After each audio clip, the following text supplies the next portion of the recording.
Alright, we're gonna give it, it was so close.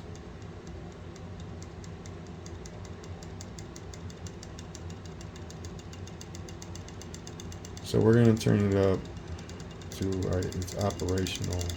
It'll run on 2.7 volts, but 15 is where we run it at.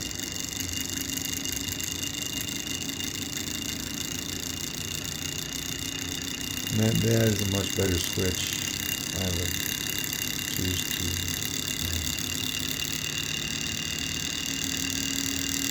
So I don't know. I think it's better than the other one that I had. Because that's like glued in, and normally it won't work that well when it's glued down. Gotta move it in and out. You gotta move it around to find a good spot. Like glued it into like the perfect spot. That's all.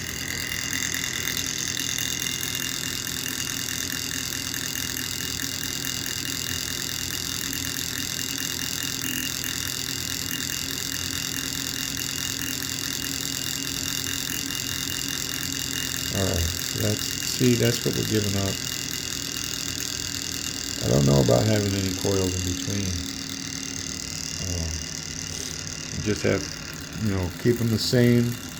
So it's going to be 50 turns of 4 wires of 26 gauge and 50 turns of 52 gauge in the same coil in 120 degree circle.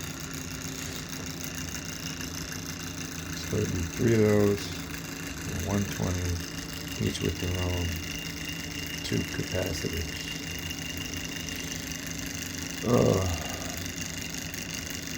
And they should all be set up how they're going to work. So we're going to try it with the series circuit and the flyback, and then we're going to try it with all 8 and the flyback.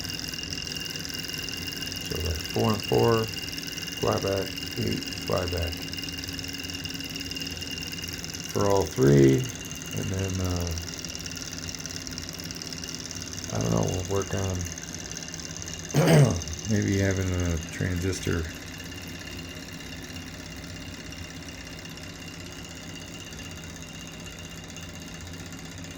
run it and drive it, trigger and drive.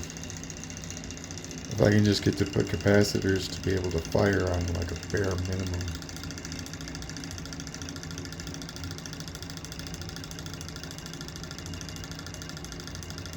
Oh, dude, that would be great. That's why I got the little ones, man. Well, they're pretty big, like the 2.7 volt, 500 farad.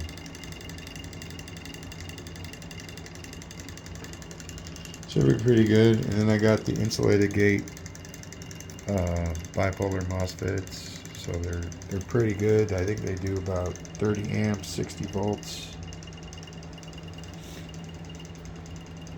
And that's right around what we need, actually. It's more like 10 amps. We need 10 amp clearance and probably 100 volts. But 60 and 30 should be just fine if you manipulate the numbers a little bit. More than enough. Alright, so that's that. And I'm going to get cracking. But I think this little devil is going to be awesome. Thank you very much. Peace out. Have a good night. Please subscribe.